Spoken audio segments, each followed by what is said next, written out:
वर्गस्य सह शिक्षकः अस्मि। इदानीम् अहम् एकैकं कृत्वा वर्गस्य छात्रान् आह्वयामि। ते तेषां कार्यक्रमान् अत्र प्रदर्शयन्ति। अग्रिमम् अहं शिवानी भगिनीम् आवाहयामि। महोदये, कृपया आगत्य विष्णुसहस्रनामस्तोत्रस्य केचन श्लोकान् अत्र स्थापयतु, प्रेषयतु।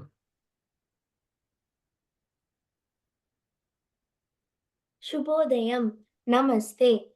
मम नाम शिवानी। अहं न्यूयार्क राज्ये जेरिको नगरे वसामि। अहं गीतासंस्कृतपाठशालायाः गीतासंस्कृतप्रथमस्तरवर्गे पठामि। अहं विष्णुसहस्रनामस्तोत्रस्य कांश्चन श्लोकान् पठामि।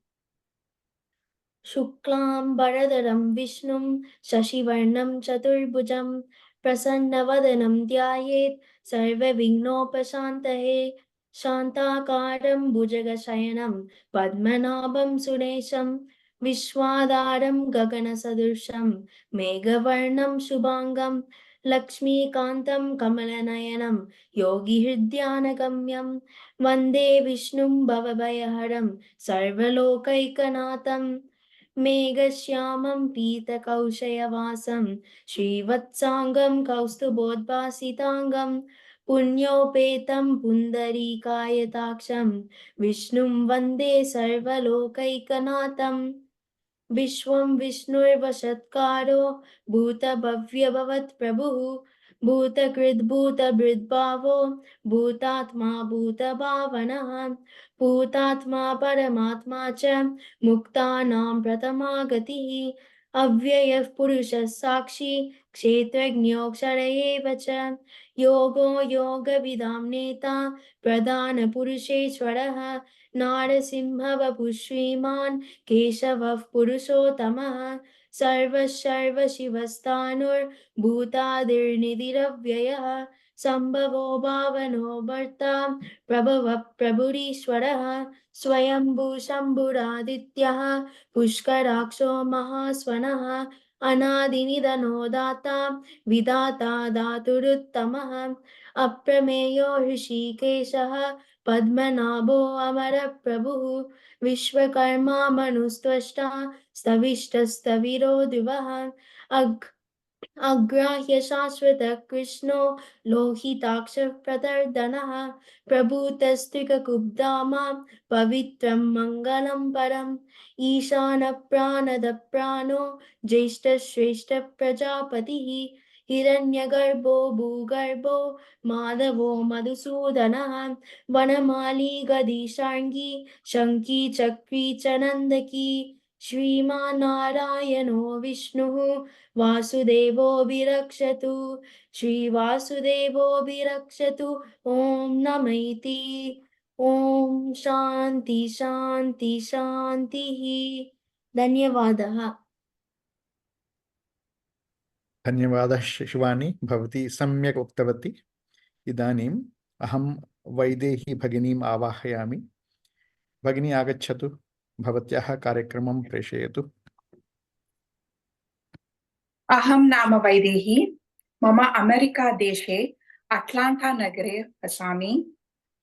अहं गीतासंस्कृतं पाठशालायां गीतासंस्कृतप्रथमस्तरे वर्गे पठामि। अहं रामचन्द्राय मङ्गलं नृत्यामि।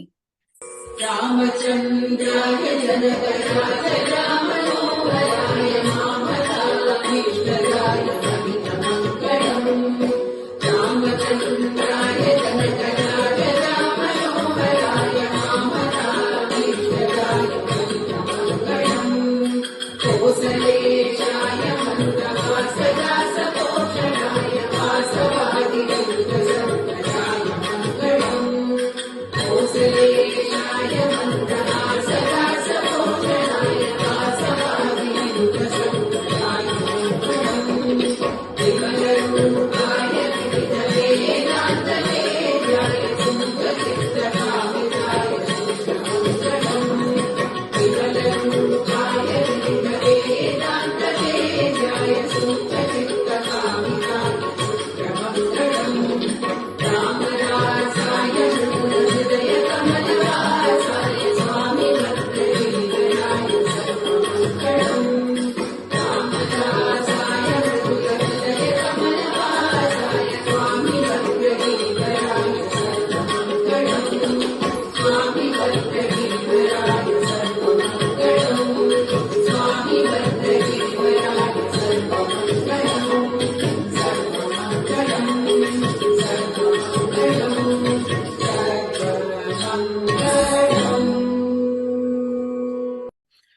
इदानीम् अहं मधुरम् अलगारु महोदयाम् आवाहयामि। महोदये, कृपया आगत्य भवत्याः कार्यक्रमं प्रेषयतु।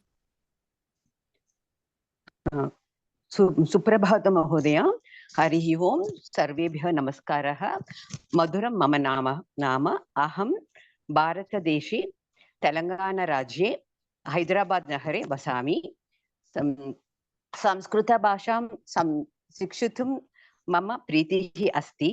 अधुना अहं न्यूयार्क् नगरे संस्कृतपाठशालायां गीता संस्कृत प्रथमवर्गे पठामि। अद्य अहं श्री सरस्वती द्वादश नामस्तोत्रं वदामि।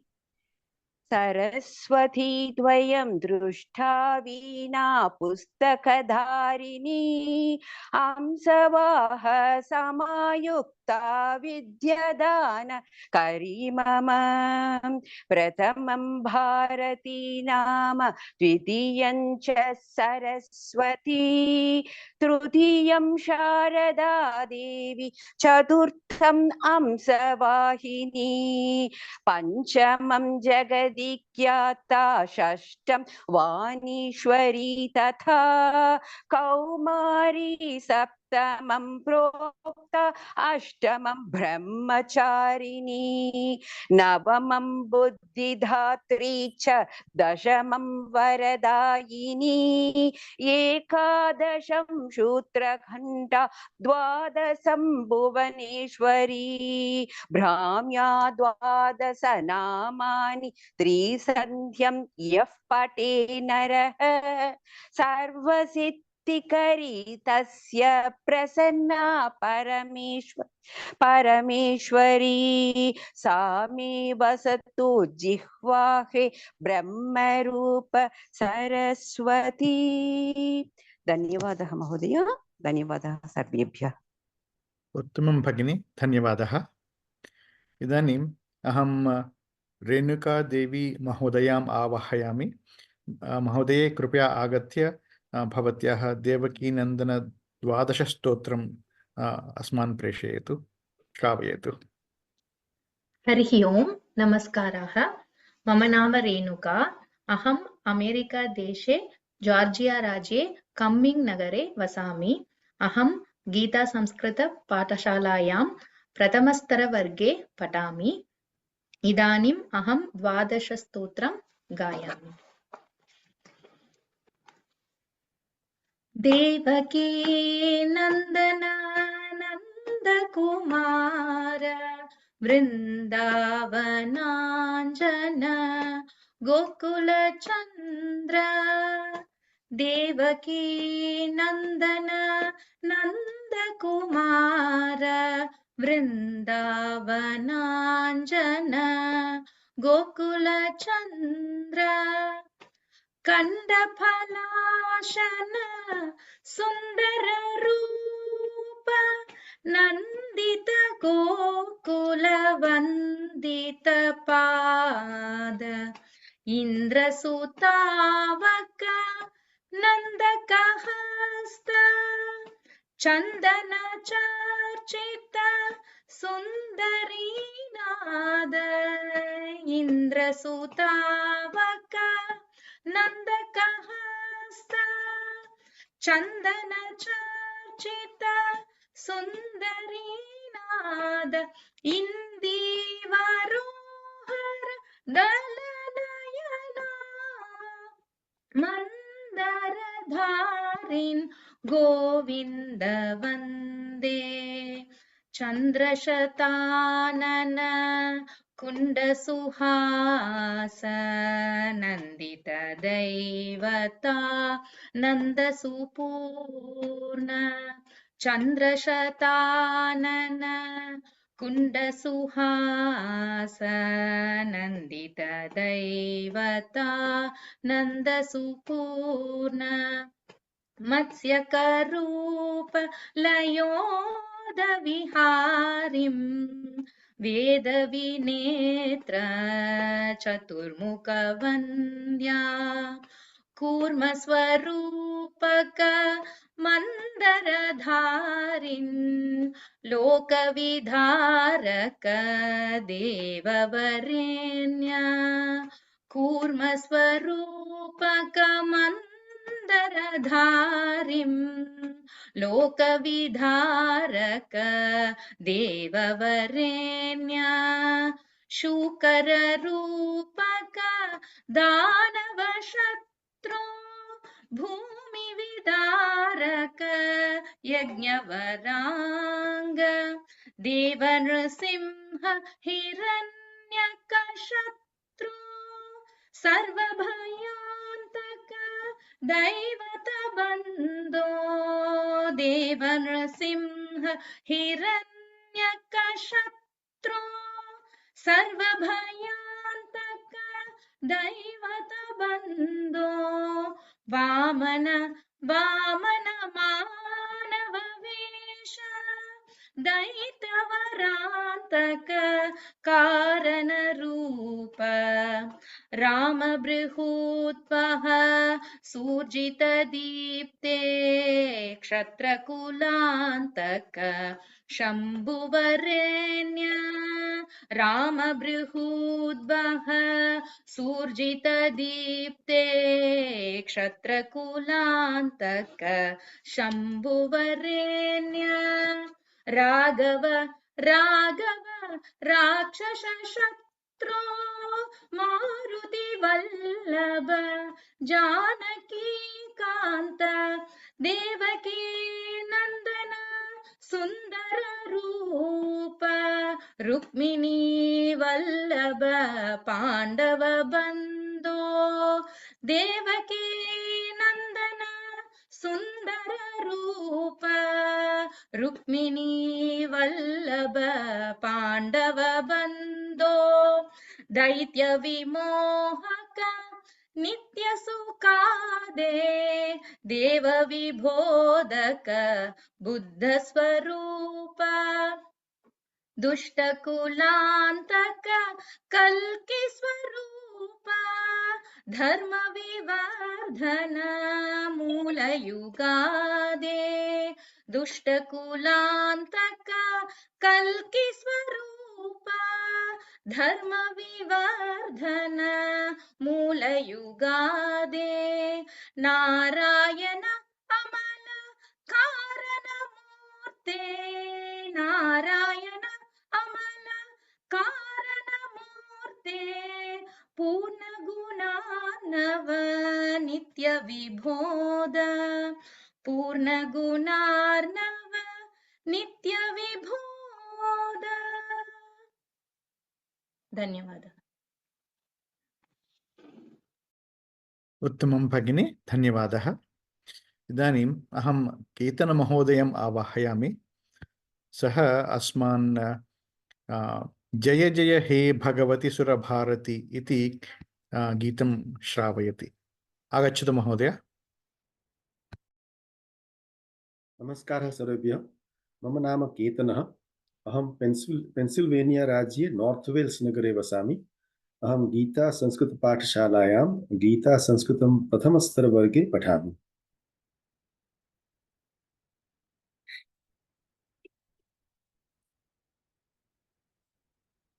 जय जय हे भगवती सुरभारती तव चरणौ प्रणमामः। जय जय हे भगवती सुरभारती तव चरणौ प्रणमामः। नाद ब्रह्ममयी जय वागीश्वरी नाद ब्रह्ममयी जय वागीश्वरी शरणन्ते गच्छामः। जय जय हे भगवती सुरभारती तव चरणौ प्रणमामः। त्वमसि शरण्या त्रिभुवनधन्या सुरमुनिवन्दितचरणा। त्वमसि शरण्या त्रिभुवनधन्या सुरमुनिवन्दितचरणा नवरस मधुरा कविता मुखरा नवरस मधुरा कविता मुखरा स्मित रुचि रुचिरा भरणा जय जय हे भगवती सुर भारती तव चरणौ प्रणमामः आसीना भव मानस हंसे कुन्दतु हि न शशि धवले आसीना भव मानस हंसे कुन्दतु हि न शशि धवले हर जडताङ्कुरु बोधि विकासम् हर जडताङ्कुरु बोधि विकासम् सित पंकज तनु विमले जय जय हे भगवती सुर भारती तव चरणौ प्रणमामः ललित कलामयी ज्ञान विभामयी वीणा पुस्तक धारिणी ललित कलामयी ज्ञान विभामयी वीणा पुस्तक धारिणी मतिरास्तान्नो तव पद कमले मतिरास्तान्नो तव पद कमले ऐकुंठा विषहारिणी जय जय हे भगवती सुर भारती तव चरणौ प्रणमामः प्रणमामः प्रणमामः प्रणमामः प्रणमामः धन्यवाद उत्तमं महोदय, धन्यवादः। इदानीम् अहं वन्दना भगिनीं, ज्योत्स्ना भगिनीं च आवाहयामि। मित्रसम्भाषणं कथं भवति ते अस्मान् किञ्चित् श्रावयतः। आगच्छतां भगिन्यो, शृण्मः। धन्यवादः महोदय, धन्यवादाः।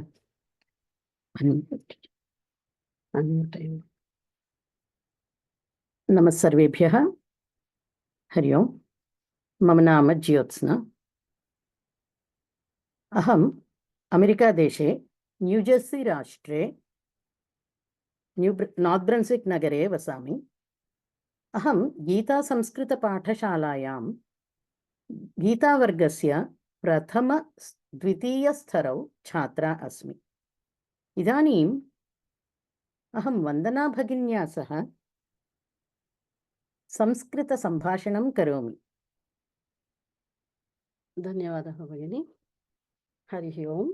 नमस्काराः। मम नाम वन्दना। अहम् अमेरिकादेशे न्यूजर्सी राज्ये सौत् ब्रन्स्विक् नगरे वसामि। अहं लाङ्ग् ऐलैण्ड् न्यूयार्क् गीता पाठशालायां गीता संस्कृतप्रथमस्तरवर्गे पठामि। इदानीं मम सम्भाषणं ज्योत्स्ना भगिन्या सह अस्ति। सेट्टिङ्ग् अस्ति। अहं तस्य गृहं गच्छामि, द्वारघण्टां वादयिष्यामि। अस्तु भगिनि, आरम्भं कुर्मः। अस्तु।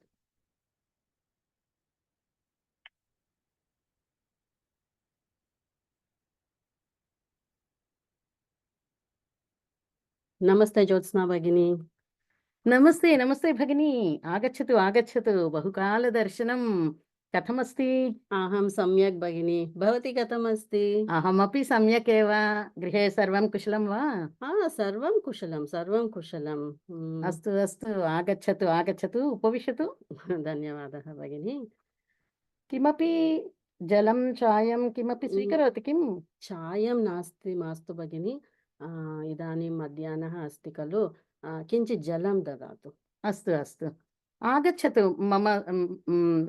मया सह पाकगृहे आगच्छतु। अस्तु भगिनि, जलं जलं धन्यवादः स्वीकरोतु। भगिनि। अस्तु भगिनि, उगादि उत्सवः अस्ति खलु, सर्वं सिद्धम् इति मन्ये। आमाम्, अद्य एव शाकानि इत्यादीनि क्रीणीतवन्तः। अहं पश्यामि इदर्। मम भाग्यमस्ति, अहो तव भाग्यम् अस्ति। मम गृहे मम पति गच्छति आपणं चेत् बहु अपौष्टिक आहारं गृहे आगच्छति। भवत्याः गृहे कथम् अस्ति? चिन्ता मास्तु भगिनी, त्वं जानासि खलु मम आर्यपुत्रः शाकप्रियः अस्ति, अतः एव अद्य एतावन्तम् आनीतवान्। बहु शाकानि अहं दृश्यति। किमपि फलं पुष्पाणि न सन्ति वा? ओहो, पुष्पाणि न न न, तव गृहे पुष्पवाटिका अस्ति खलु, मह्यं कतिचन पुष्पाणि दातुं शक्नोति वा? आमां, पुष्पाणि सन्ति, अवश्यम् आगच्छतु। यदा इच्छति तदा आगच्छतु। अस्तु अस्तु, धन्यवादाः। प्रतिवारम् आपणं गच्छति चेत् मम पतिम् अहं स्मारयामि। किं स्मारयति? पुष्पाणि आनेतुम्। ओ, एतद् वा? अद्य आनीतवान् वा? अद्य अन्ततः आनयति। ओ, बहु सन्तोषम् अनुभवति इति मन्ये। प्रायः सन्तोषमेव। भवती ईदृशी किं वदति? किम् आनयति यदि त्वं पश्यसि चेत् त्वमेव जानासि। पुष्पाणि कुत्र अस्ति? तत्र एव स्यूते अस्ति, पश्यतु पश्यतु। न भगिनि, अत्र नास्ति। सम्यक् पश्यतु भगिनी। भगिनि, अत्र नास्ति, तत्र नास्ति, कुत्रापि नास्ति। अस्ति अस्ति, अहं भवत्येव आगच्छतु। अस्तु परिशीलयतु। अस्तु अस्तु, अहमेव परिशीलयामि। परिशीलयतु। अस्ति खलु एषः स्यूतः, पश्यतु पश्यतु। स्यूते फलानि पुष्पाणि नास्ति भगिनि, पश्यतु। पश्यतु भगिनी, एतदस्ति खलु। एतत् पुष्पं वा? एतत्? आं भगिनी, तदेव कदलीपुष्पम् आनयति। ओ, भवत्याः पति बहु चतुरः अस्ति। चतुरः एव चतुरः। हास्यमस्ति बहु। चलतु, आवामपि निम्बपुष्पम् आनयामि। भवती पुष्पम् अथवा शाकं वा? तदेव प्रहेलिका। चतुरः पुरुषः एव। अस्तु अस्तु, धन्यवादः। हरि ओम्। हरि ओम्। मनोहरं। शाकप्रियः वा? केवलं कारवेल्लम् आनयति वा? किमर्थं तावत् सन्तोषः? पुष्पाणि न सन्ति महोदय। अस्तु। दृश्यते किम् एतत्? आमां जानामि, कदलीपुष्पं। कल्पना महोदय, कृपया आगत्य कार्यक्रमम् अग्रे सारयतु। धन्यवादः।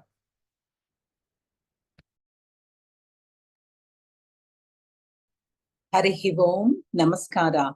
मम नाम कल्पना, गीता संस्कृत द्वितीयस्तरवर्गस्य सहायशिक्षिका अस्मि। इदानीं छात्राः कार्यक्रमान् प्रदर्शयन्ति। अहं प्रथमं निर्मला महोदयाम् आह्वयामि।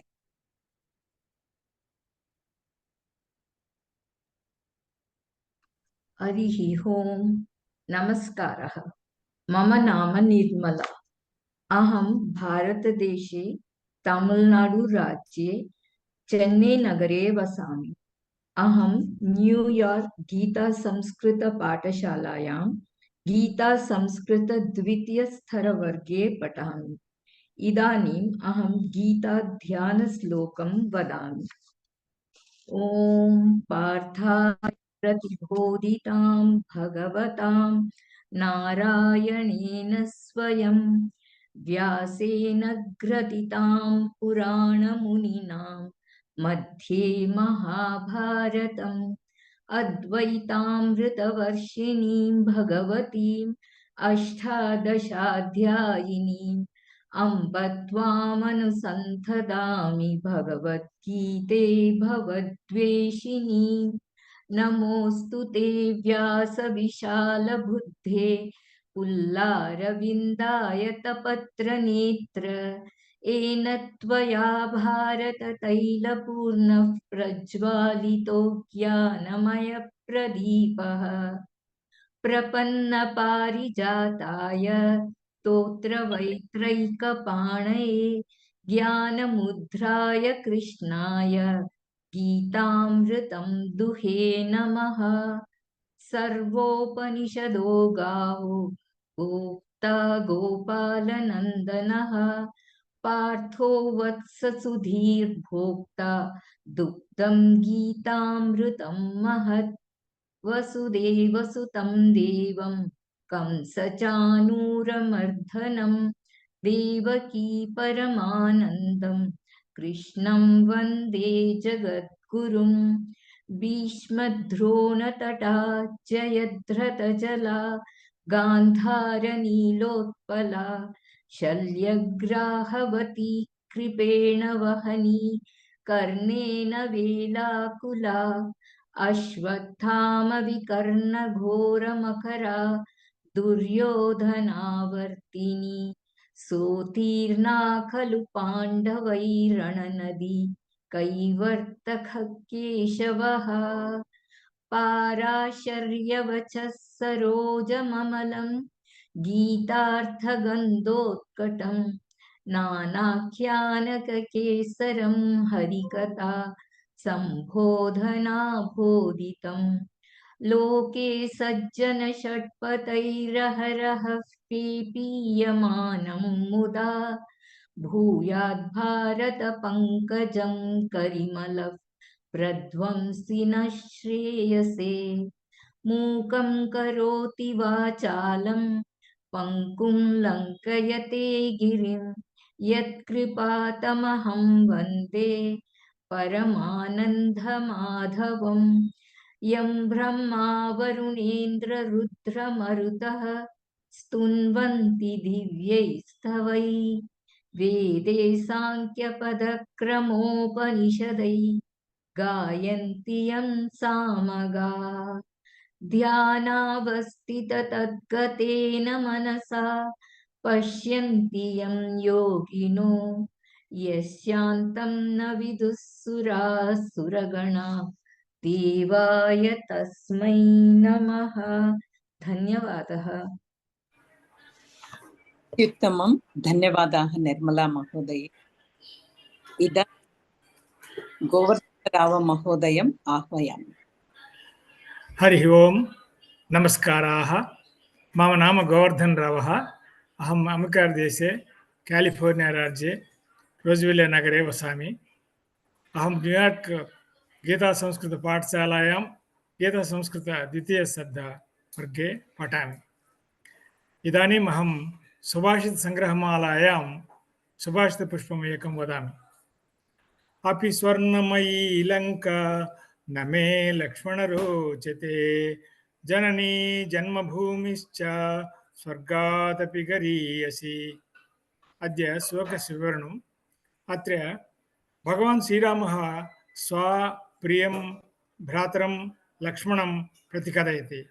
हे लक्ष्मण, यद्यपि इयं लङ्कानगरी स्वर्णमयी वर्तते, मत्कृते अस्याः स्वर्णमयत्वं किमपि न दृश्यते। अस्मिन् स्वर्णलङ्के पुनः स्थातुं न शक्नोमि, यतः अपि मत्कृते तु मदीयमाता मातृभूमि च एव तस्य अधिका प्रियम् अस्ति। एषः श्लोकः यद्यपि वाल्मीकिरामायणे न लभ्यते, तथापि आदर्शैः प्रतिश्रुतः अस्ति। अस्मिन् संसारे जनन्याः सर्वाधिकं महत्त्वं वर्तते। मातृदेवो भव, माता परं दैवतम् इत्यादि वचनैः अपि जनन्याः गौरवं सिद्धं भवति। जननी एव स्वसन्ततिः पालयति, पुष्यति, रक्षति च। अतः जनन्याः स्वर्गादपि श्रेष्ठत्वम् उक्तम्। यथा जननी सर्वेषां पूज्या मान्या च भवति तथैव जन्मभूमिरपि मातृवत् सर्वेषां पूज्या मान्या च वर्तते। यथा जननी दुग्धादिदानेन स्वसन्ततिः पालयति तथैव जन्मभूमि सस्यादिभिः जनान् पालयति पोषयति। मानवः स्वजन्मभूम्यां यत् सुखं लभ्यते स्वर्गेऽपि तत्सुखं दुर्लभं नास्ति। भगवता रामचन्द्रेण रावणस्य वधानन्तरं स्वर्गस्य अपेक्षया जन्मभूमि महत्त्वं प्रतिपादितम्। अपि स्वर्णमयी लङ्का न मे लक्ष्मण रोचते जननी जन्मभूमिश्च स्वर्गादपि गरीयसी। यद्यपि लङ्का अयोध्यापेक्षया अधिकं धनवती अयोध्ये निवासम् एव मे रोचते। अस्मिन् श्लोके श्रीरामस्य परमम् आत्मसम्मानं धर्मं च अवलोकयितुं शक्नुमः। अद्य श्लोकस्य आङ्ग्लभाषानुवादः। हो Lakshman, this golden Lanka cannot entice me, since my mother and motherland is more important to me and dear to me for me.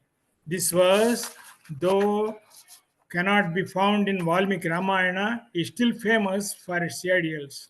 Sri Rama tells Lakshmana that he cannot stay back in this golden Lanka, since his mother and his motherland are more dearer to him. Here we can observe Sri Rama's supreme essence of self-respect and dharma in this world. Dhanyavadaha. Hari Om. अत्युत्तमं धन्यवादाः गोवर्धन राव महोदय। इदानीम् अहं गीताध्ययनवर्गस्य छात्रं विवेक देशाय महोदयम् आह्वयामि। हरि ओम्, नमस्कारः। मम नाम विवेकः। अहं न्यूयार्क् इदानीम् अहं भारतदेशे वसामि। अहं गीतापाठशालायां गीता अध्ययनवर्गे पठामि। इदानीम् एकं गीतं गायामि। गीतस्य नाम चन्द्रशेखर अष्टकम्। तद् गीतं गीतिका छन्दे निर्मीयते। शिवस्य स्तुतिः। चन्द्रशेखर चन्द्रशेखर चन्द्रशेखर पाहि मां। चन्द्रशेखर चन्द्रशेखर चन्द्रशेखर रक्ष माम्। रत्नसानुशयासनं रजताद्शृङ्गनिकेतनं सिञ्जिनीकृतपन्नगेश्वरमच्युतानन सायकम्। क्षिप्रदग्धपुरत्रयं त्रिदिवालये अभिवन्दितम्। चन्द्रशेखर माशये मम किं करिष्यति वै यमः। पञ्चपादपपुष्पगन्धिपदाम्बुजद्वय शोभितं भाललोचन जातपावक दग्धमन्मथ विग्रहम्। भस्मदिग्धकलेवरं भवनाशनं भवमव्ययम्। चन्द्रशेखरमाश्रये मम किं करिष्यति वै यमः। मत्तवारणमुख्यचर्मकृतोत्तरीय मनोहरम्। पंकजासन पद्मलोचन पूजितांघ्रिसरोरुहम्। देवसिन्धुतरङ्गसीकर सिक्तशुभ्रजटाधरम्। चन्द्रशेखरमाश्रये मम किं करिष्यति वै यमः। यक्षराजसखं भगाक्षहरं भुजङ्गविभूषणं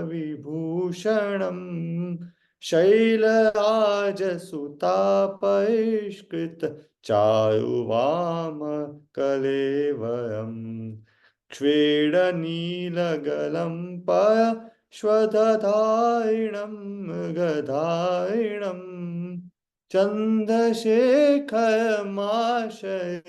मम किं करिष्यति वै यमः कुण्डलीकृतकुण्डलीश्वरकुण्डलं विषवाहनं नारदादिमुनीश्वरस्तुत वैभवं भुवनेश्वरम् अन्धकान्तकमाश्रितामरपादपं शमनान्तकं चन्द्रशेखरमाश्रये मम किं करिष्यति वै यमः भेषजं भवरोगिणाम् अखिलापदामपहारिणं दक्षयज्ञविनाशनं त्रिगुणात्मकं त्रिविलोचनं भुक्तिमुक्तिफलप्रदं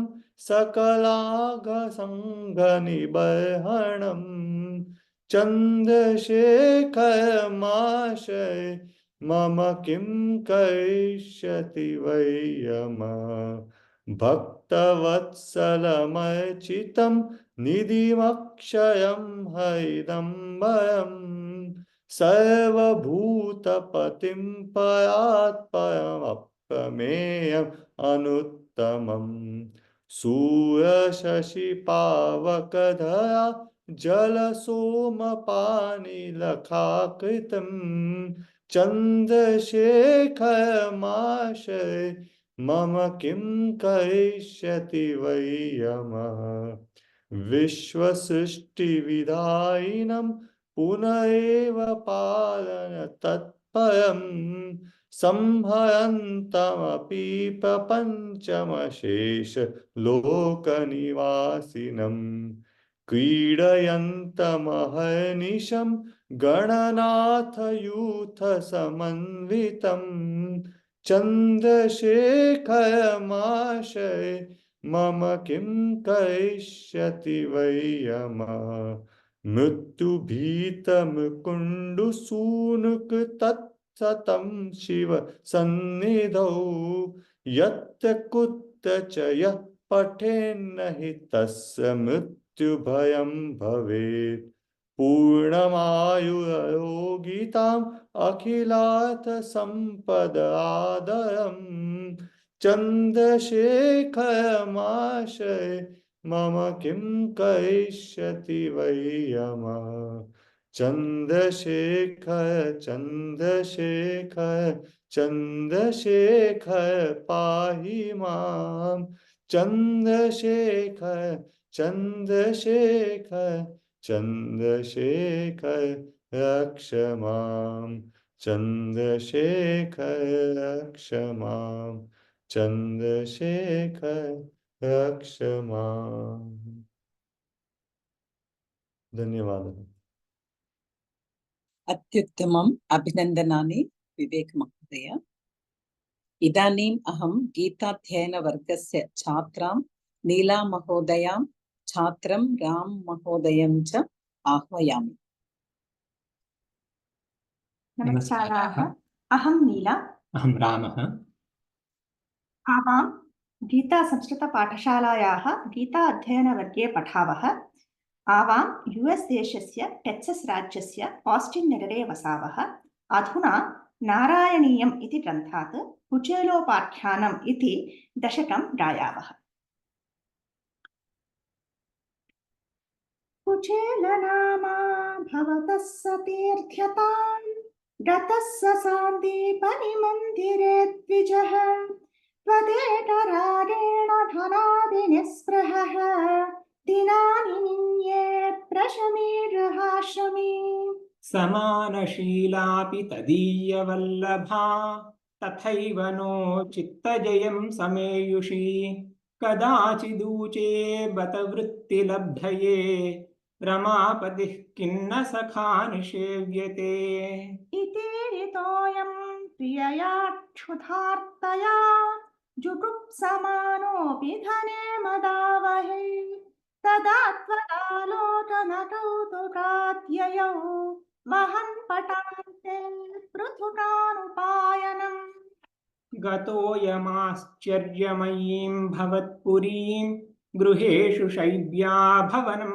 समेयिवान् प्रविश्य वैकुण्ठमिवापनिर्वृतिं तवातिसम्भावनया तु किं पुनः प्रपूजितं प्रियया च वीजितं करे गृहीत्वा कथयः पुराकृतं यदिन्धनार्थं गुरुदारचोदितैः अपर्तुवर्षं तदमर्षिकानने त्रपायुषोऽस्मात् पृथुकं बलादथ प्रगृह्य मुष्टौ सकृदाशुते त्वया कृतं कृतन्नन्वियतेति सम्भ्रमात् रमा किलोपेत्य करन् रुरोधते भक्तेषु भक्तेन समानितस्त्वया पुरीं वसन्नेकनिशां महासुखं बता परेत्युद्रविणं विनाययौ विचित्ररूपस्तव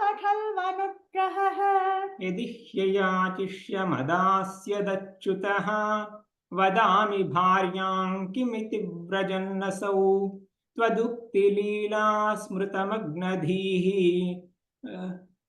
क्रमादपश्यन्मणिदीप्रमालयन् किं मार्गविभ्रंश इति भ्रमन् क्षणं गृहं प्रविष्टः स ददर्श वल्लभां सखीपरीतां मणिहेमभूषितां बुबोध च त्वत्करुणां महाद्भुताम् सरत्नशालासु वसन्नपि स्वयं समुन्नमद्भक्तिभरोऽमृतं ययौ त्वमेव मापूरितभक्तवाञ्छितः मरुत्पुराधीश हरस्व मे गदान् इति श्रीमन्नारायणीये कुचेलोपाख्यानं नाम 87तमं दशकं समाप्तं। नारायणाखिलगुरो भगवन् नमस्ते।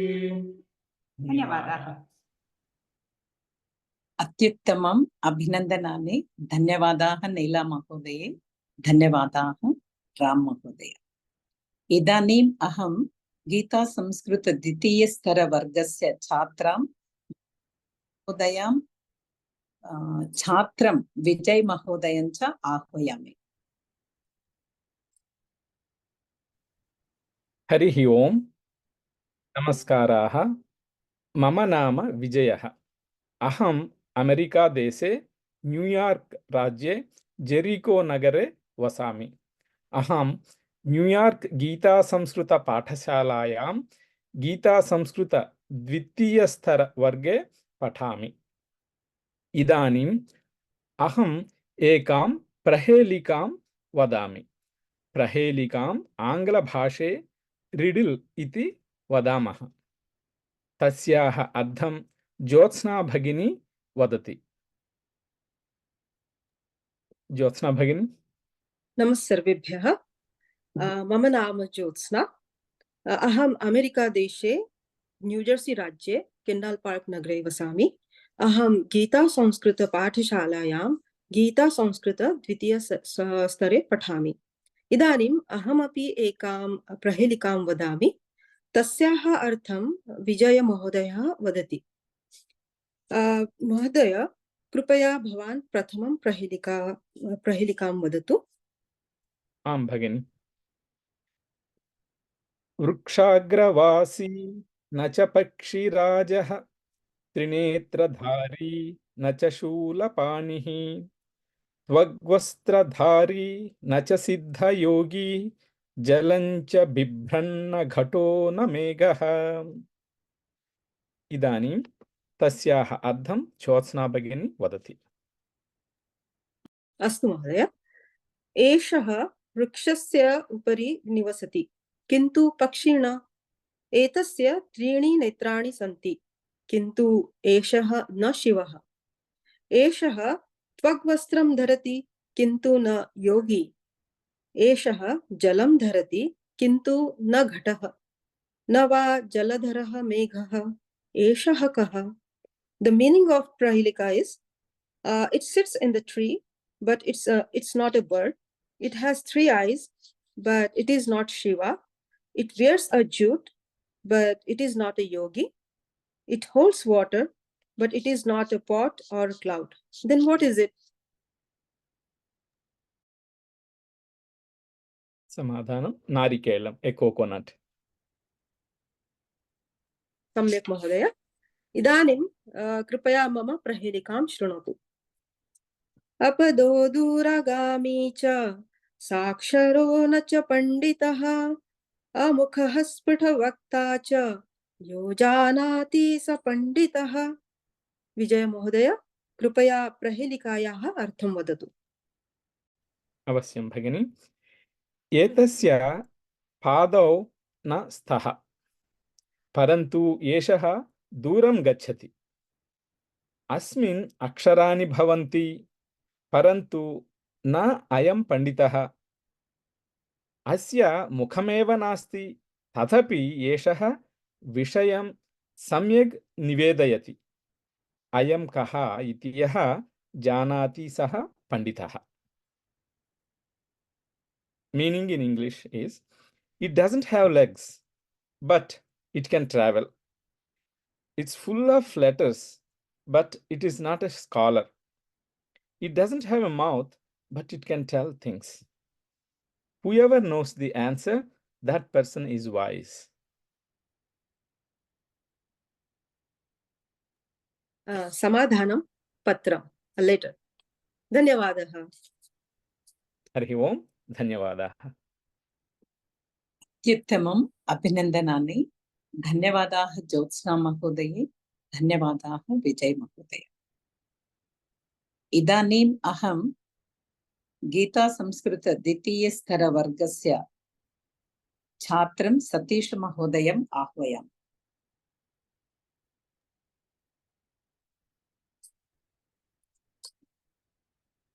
हरिः ओम्. सर्वेभ्यः नमस्कारः. मम नाम सतीशः.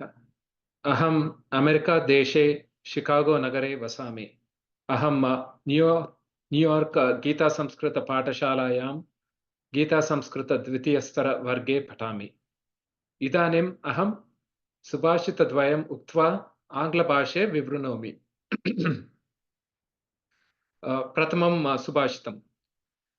विद्याधनं विदेशेषु व्यसनेषु धनं मतिः परलोके धनं धर्मः शीलं सर्वत्र वैधनम्. Education or knowledge is important to all of us when we go out into the world. One's mind is important to manage addictions and passions. Our adherence to dharma or justice is important for your afterlife. However, your character is important everywhere you go. One of a great Subhashitam providing wisdom on what everyone should aspire for life, in life. Dvitiyam Subhashitam. Na kashchit janati kim kasya shvo bhavishyati atah shvah kariniyani puryadadyaiva buddhiman. So no one knows what will happen tomorrow or in future. So a wise person will try to perform today what duties he has to perform tomorrow. Many of us might have heard this in different languages, but it was very interesting for me to know that our Vedic or Sanatana Dharma had talked about this a long time back. Dhanyavadaha. अत्युत्तमम्, अभिनन्दनानि. धन्यवादाः सतीश महोदय. इदानीम् अहं गीता संस्कृत द्वितीयस्तरवर्गस्य छात्रां उषा पोलवरपु महोदयाम् आह्वयामि. हरि ओम्. सर्वेभ्यः नमस्कारः. मम नाम उषा पोलवरपु. अहम् अमेरिका देशे फ्लोरिडा राज्ये बोका राटन् नगरे वसामि. अहं गीता संस्कृत द्वितीयस्तरवर्गे पठामि. इदानीम् अहं गरुडगमनगीतं गायामि. This song is in praise of and devotion for Lord Vishnu. गरुडगमन तव चरण कमलमिह मनसि लसतु मम नित्यम्, मनसि लसतु मम नित्यम्. गरुडगमन तव चरण कमलमिह मनसि लसतु मम नित्यम्, मनसि लसतु मम नित्यम्. मम तापमपाकुरु देवा, मम पापमपाकुरु देवा. जलजनयन विधिनमुचिहरन मुख विबुध विनुत पद पद्मा, विभूत विनुत पद पद्मा. मम तापमपाकुरु देवा, मम पापमपाकुरु देवा. भुजगशयन भव मदन जनक मम जनन मरण भयहारी, जनन मरण भयहारी. मम तापमपाकुरु देवा, मम पापमपाकुरु देवा. शङ्खचक्रधर दुष्ट दैत्यहर सर्वलोकशरणा, सर्वलोकशरणा. मम तापमपाकुरु देवा, मम पापमपाकुरु देवा. अगणित गुणगण असरण शरणद विदलित सुररिपुजाला, विदलित सुररिपुजाला. मम तापमपाकुरु देवा, मम पापमपाकुरु देवा. भक्तवर्यमिह भूरि करुणया पाहि भारती तीर्थम्, पाहि भारती तीर्थम्. मम तापमपाकुरु देवा, मम पापमपाकुरु देवा. मम तापमपाकुरु देवा, मम पापमपाकुरु देवा. धन्यवादः. अतिमधुरम् अत्युत्तमम् अभिनन्दनानि. धन्यवादाः. इदानीम् अहं गीताव्याकरणवर्गस्य छात्रां पद्मा महोदयाम् आह्वयामि. धन्यवादाः कल्पना महोदये. मम नाम पद्मा. अहम् अमेरिकादेशे फ्लोरिडा प्रदेशे बोका रटोन् नगरे वसामि. न्यूयार्क् गीता संस्कृतपाठशालायाः गीताव्याकरणवर्गस्य छात्रा अस्मि. इदानीं गीताव्याकरणवर्गः तेषां कार्यक्रमं प्रदर्शयति. प्रथमम् अहं भानुमहोदयाम् आह्वयामि.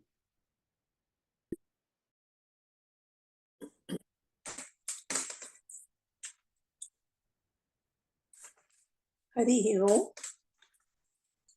मम नाम भानुमती. नमस्काराः.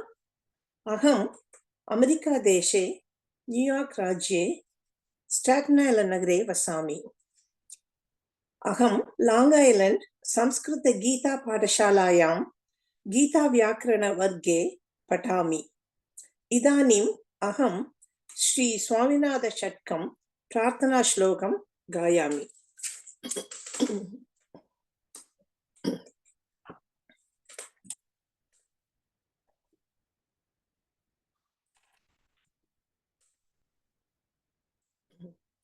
हे स्वामिनाथार्थबन्धो भस्मलिप्ताङ्गगाङ्गेयकारुण्यसिन्धो, हे स्वामिनाथार्थबन्धो.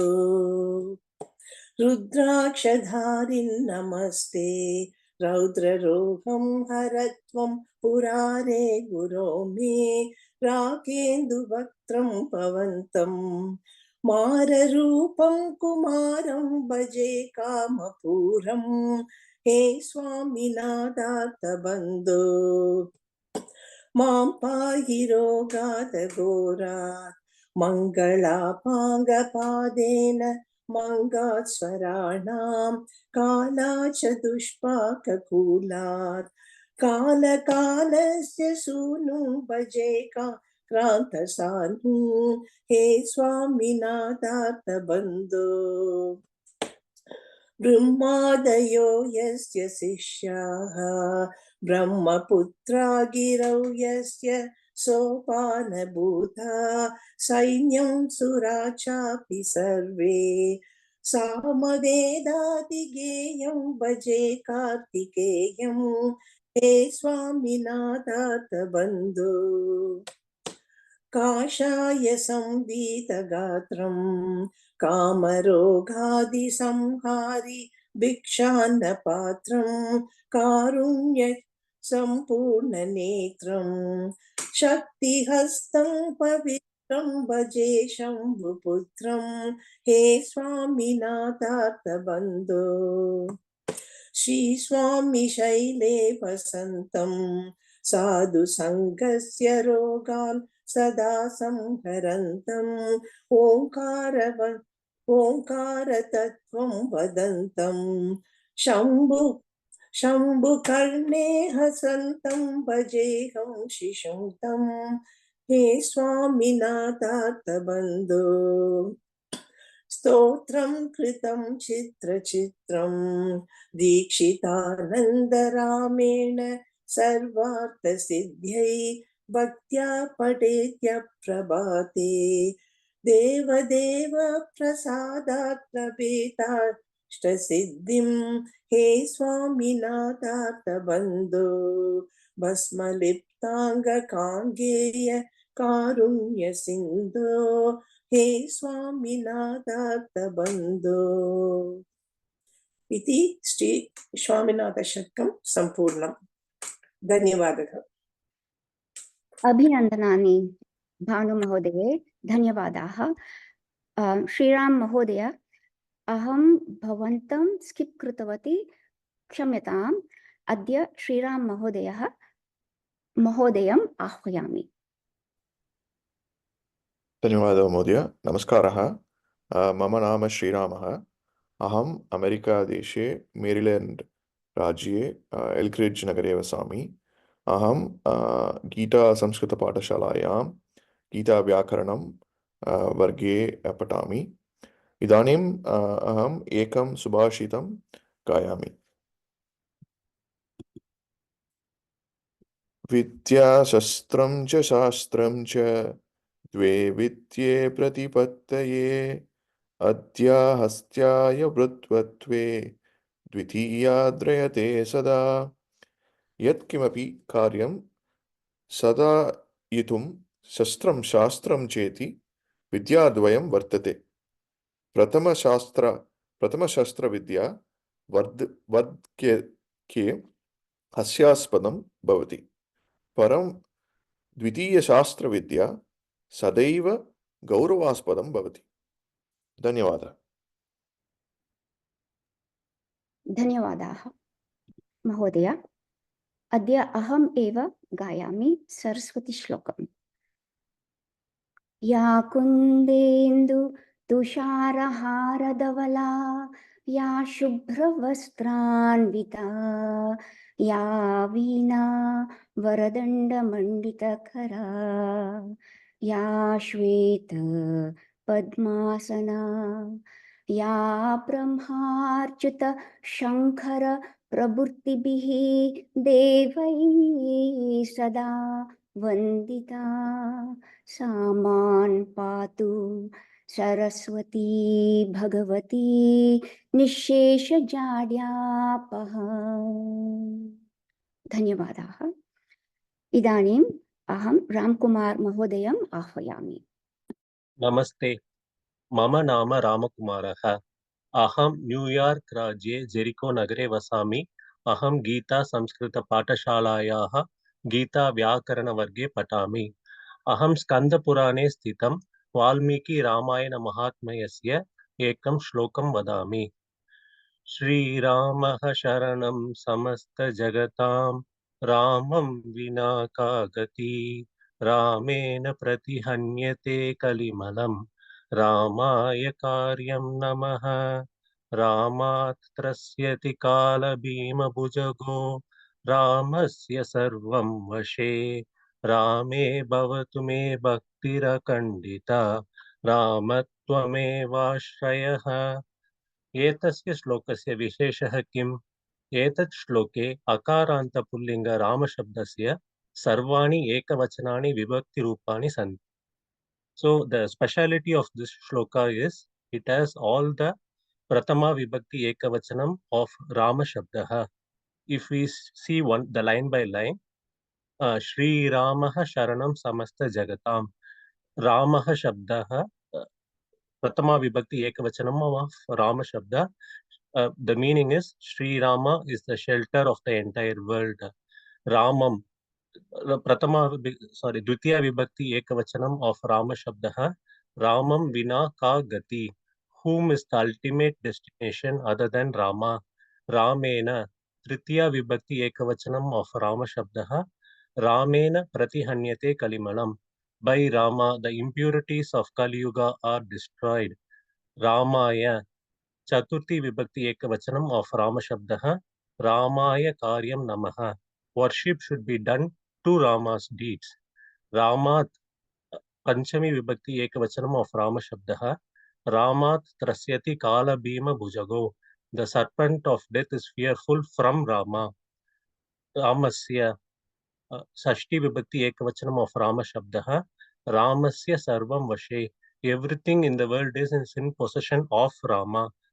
Rame Saptami Vibhakti Ekavachanam of Rama Shabdaha. Rame Bhavatu me Bhakti Rakandita. Let me have uninterrupted Bhakti in Rama. Rama Tvamevashrayaha. Sambodhana Pratama Ekavachanam of Rama Shabdaha. Rama. O Rama, you are the refuge. Dhanyavadaha. धन्यवादाः महोदय। अनन्तरं गीता अध्ययनस्य छात्रं हरिमहोदयम् आह्वयामि। मम नाम हरिः ओम्। अहं New York गीता संस्कृतपाठशालायां गीताध्ययनवर्गे पठामि। अहम् इदानीं नार्त् कैरोलिना राज्ये केरी नगरे वसामि। इदानीम् अहं जयदेवस्य अष्टपदिषु एकं गीतं गायामि।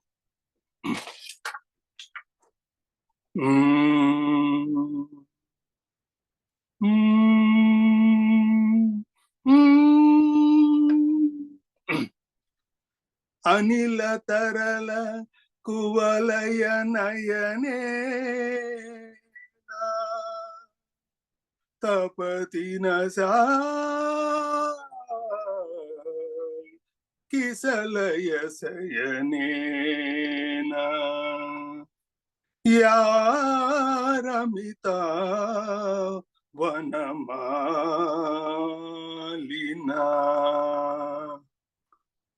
या रमिता वनमालिना सखी या रमिता वनमालिना विकसित सरसिज ललित मुखेन स्फुटति न सा मनसि जविसखेन विकसित सरसिज ललित मुखेन स्फुटति न सा मनसि जविषिकेन अमृत मधुर मृदुतर वचनेन अमृत मधुर मृदुतर वचनेन ज्वलति न सा मलयज पवनेन या रमिता वनमालिना सखी या रमिता वनमालिना सजल जलद समुदय रुचिरेण दलति न सा हृदि विरह भरेण सजल जलद समुदय रुचिरेण दलति न सा हृदि विरह भरेण सकल भुवन जन वर तरुणेन सकल भुवन जन वरतरुणेन वहति न सारुजमति करुणेन या रमिता वनमालिना सखी या रमिता वनमालिना। धन्यवादाः। इदानीं मम सहाध्यायीम् आदर्श महोदयम् आह्वयामि। धन्यवादः महोदय। नमः सर्वेभ्यः। श्रूयते किल महोदय? श्रूयते महोदय। धन्यवादः। मम नाम आदर्शः। अहम् अमेरिकादेशे न्यू जर्सी राज्ये डेन्विल् नगरे वसामि। अहं गीता अध्ययन वर्गे पठामि। एकं गीतं गायामि, जयतु संस्कृतम् इति गीतम्। जयतु संस्कृतं ज्ञानवाहकम्, जयतु संस्कृतं धर्मबोधकम्, जयतु संस्कृतं संस्कृतिप्रदम्, लसतु संस्कृतं नित्यजीवने। श्रुतिविभूषितं शान्तिवाहकं, शुभनिकेतनं शौर्यदायकं, शिवमुखेरितं शाश्वतामृतं, लसतु संस्कृतं नित्यजीवने। चिरपुरातनं चित्ततोषकं वरगुणान्वितं स्वत्ववर्धकं, सुरजनप्रियं शक्तिहारकं, लसतु संस्कृतं नित्यजीवने। भवहरप्रदं भक्तिवर्धकं, भयचयापहं भावचोदकं, भुवनभूषणं भोगतापहं, लसतु संस्कृतं नित्यजीवने।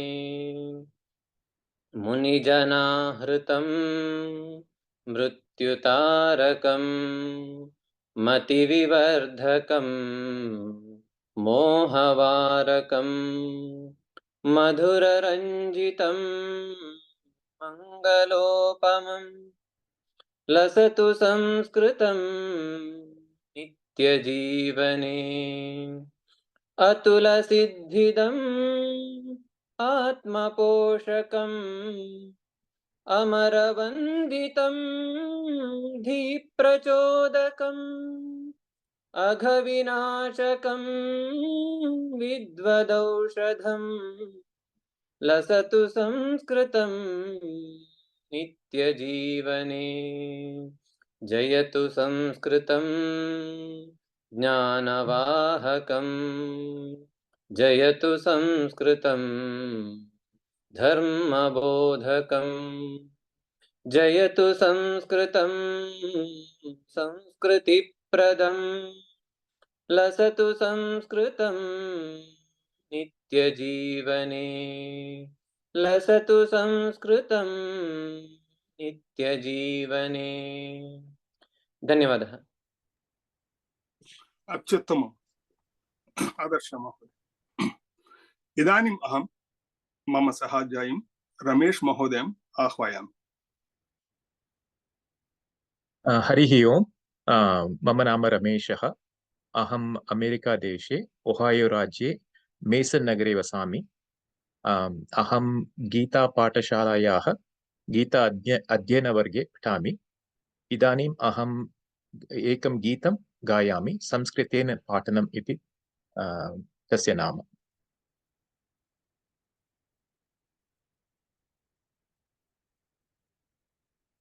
संस्कृतेन पाठनं संस्कृताय जीवनं, संस्कृतेन पाठनं संस्कृताय अर्पणम् संस्कृतेन पाठनं संस्कृताय जीवनं संस्कृतेन पाठनं संस्कृताय अर्पणम् एकैकपदमपि निक्षिपाम तत्फते प्रत्यूहकण्टकम् उत्कनाम तत्पते एकैकपदमपि निक्षिपाम तत्पते प्रत्यूहकण्टकम् उत्खनाम तत्पते लक्ष्यमुन्नतं तदा प्राप्नुयाम तत्पते संस्कृतेन पाठनं संस्कृताय जीवनं संस्कृतेन पाठनं संस्कृताय अर्पणम् चिन्तितं व्रतमिदम् आचराम जीवने स्वीकृतं व्रतमिदं न त्यजाम जीवने चिन्तितं व्रतमिदम् आचराम जीवने स्वीकृतं व्रतमिदं न त्यजाम जीवने परजनैरपि व्रतं कारयाम जीवने संस्कृतेन पाठनं संस्कृताय जीवनं संस्कृतेन पाठनं संस्कृताय अर्पणम् संस्कृतेन चिन्तनं मानसोल्लासनं संस्कृतेन लेखनं सर्वकार्यसाधनम् संस्कृतेन चिन्तनं मानसोल्लासनं संस्कृतेन लेखनं सर्वकार्यसाधनम् संस्कृतेन भाषणं भरतवर्षभूषणं संस्कृतेन पाठनं संस्कृताय जीवनं संस्कृतेन पाठनं संस्कृताय अर्पणम् संस्कृतेन पाठनं संस्कृताय जीवनं संस्कृतेन पाठनं संस्कृताय अर्पणम् संस्कृताय अर्पणम् संस्कृताय अर्पणम् धन्यवादाः अत्युत्तमं महोदय रमेश महोदय धन्यवादाः इदानीम् अहम् अजय महोदयं तस्य कुटुम्बसदस्य च अपि आह्वयामि महोदय आवाज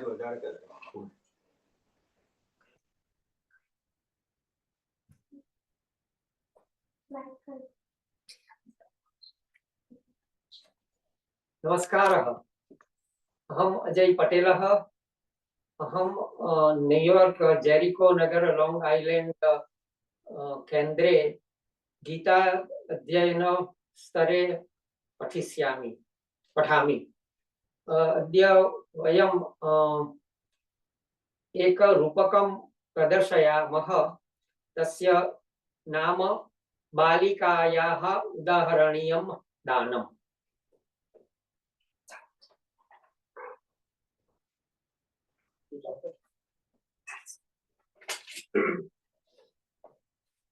नमस्कारः एषा सत्यघटना केरलराज्यस्य नापितस्य तस्य एकः केशकर्तन आपणः तस्य 13-वर्षीया चित्रा नाम एका बालिका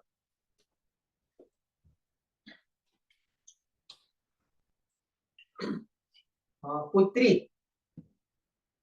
भवती निपुणा विद्यार्थिनी अहं त्वं IAS पदवीं प्राप्नुयाः इति इच्छामि अतः केभ्यश्चित् वर्षेभ्यः पूर्वम् अहं 5 लक्षरूप्यकाणि वित्तकोषे निश्चित निधिरूपेण निवेशितवान् आसम् धन्यवादः अहं सम्यक् पठिष्यामि दृढसङ्कल्पेन भवतः इच्छां पूरयितुम् अवश्यं प्रयतिष्ये उत्तमम्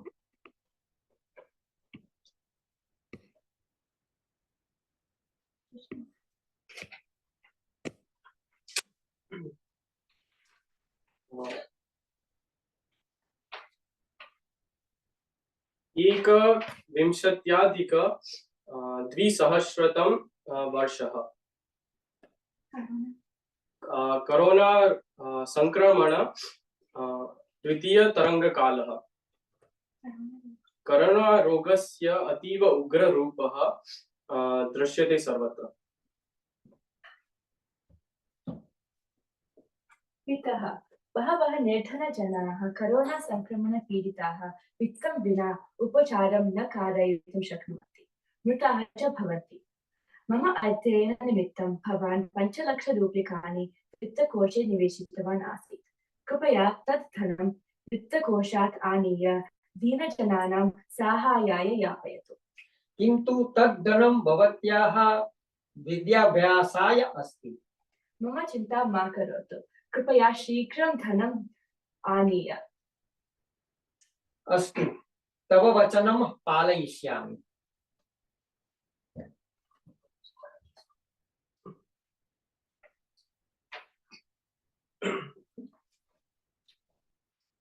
सः सज्जनः नापितः यथा प्रतिज्ञातं तथा आचरितवान्। स्वीयेन धनेन बहूनां निरुपायानां रोगिणां चिकित्सां कारितवान्। एषा वार्तां स्थानीय वार्तापत्रे लघुभिः अक्षरैः मुद्रिता। तां पठित्वा काचित् दूरदर्शन महिला वृत्तान्तलेखिका तस्य गृहं साक्षात्काराय गतवती।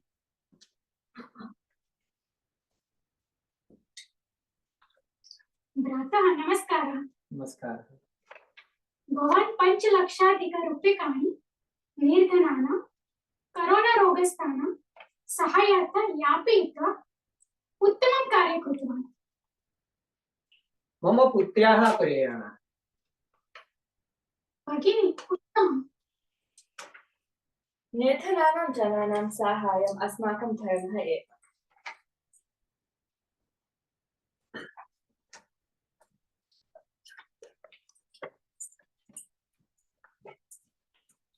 एतां वार्तां प्रधानमन्त्री श्री नरेंद्र मोदी अपि ज्ञातवान्। सः मन की बात आकाशवाणी कार्यक्रमे उक्तवान्।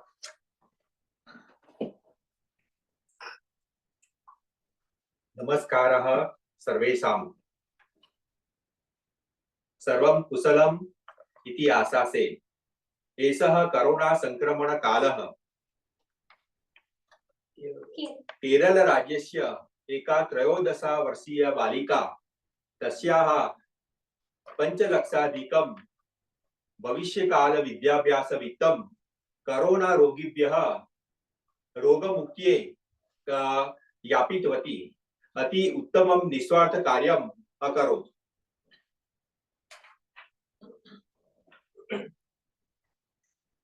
यूएनओ कार्यालयमपि एतां वार्तां ज्ञातवान्।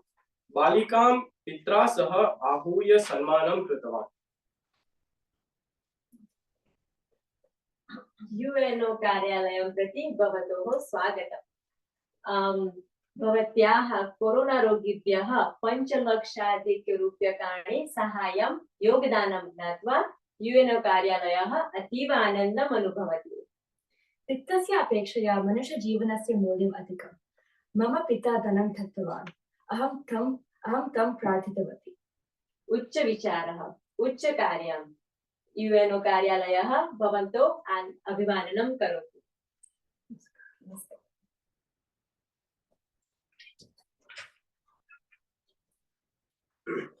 जैन मुनिः अपि एतस्मिन् विषये व्याख्यायेन अवदत्।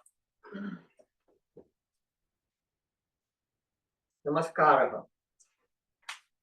केरल राज्यस्य एका 13 वर्षीया बालिका अद्भुतं प्रशंसनीयं प्रेरणादायी कोरोना रोगी साहाय्यम्।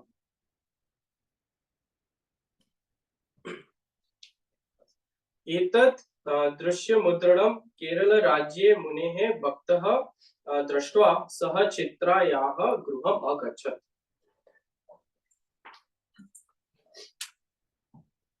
नमस्कार भ्रातः। नमस्कार भगिनी। भवत्याः प्रशंसा जैन मुनि प्रवचने अकरोत्। सः कः? तस्य विशेषता का? सः पद्मभयाम् एव सर्वत्र गच्छति। वाहनस्य उपयोगं न करोतु, मांसाहारं न सेवते, उच्च जीवनम्। अहमपि आरभ्य मांसाहारं कदापि न खादिष्यामि। अहो उत्तमम्। भवत्याः पूर्णविद्याभ्यासस्य छात्रालयस्य अन्य सर्वविद्याभ्यासविषयक व्ययवित्तम् 1 कोटि वा 2 कोटि वा किमपि मम दातुं भविष्यति, मम दातुम् इच्छामि, कृपया स्वीकरोतु। भवान् पंचमः व्यक्तिः अस्ति यः तस्यै धनं विद्याभ्यासाय दातुम् इच्छति। धन्यवादः, नमस्कारः। अस्तु।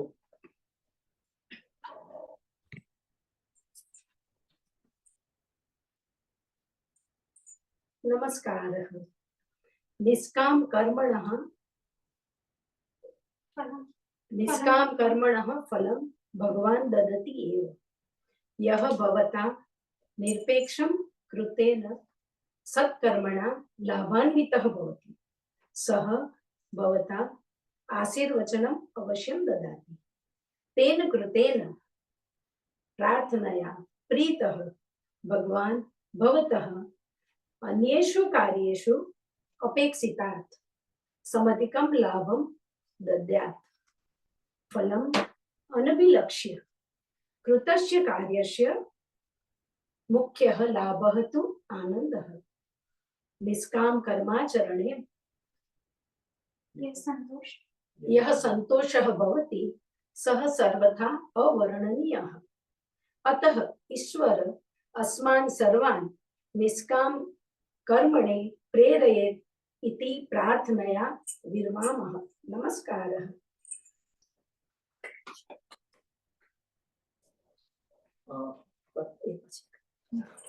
अहम् अजय पटेलः इस्काट्वे नगरे वसामि। अहं ज्योति पटेल इस्काट्वे नगरे वसामि। अहं दीपिका पटेल इस्काट्वे नगरे वसामि।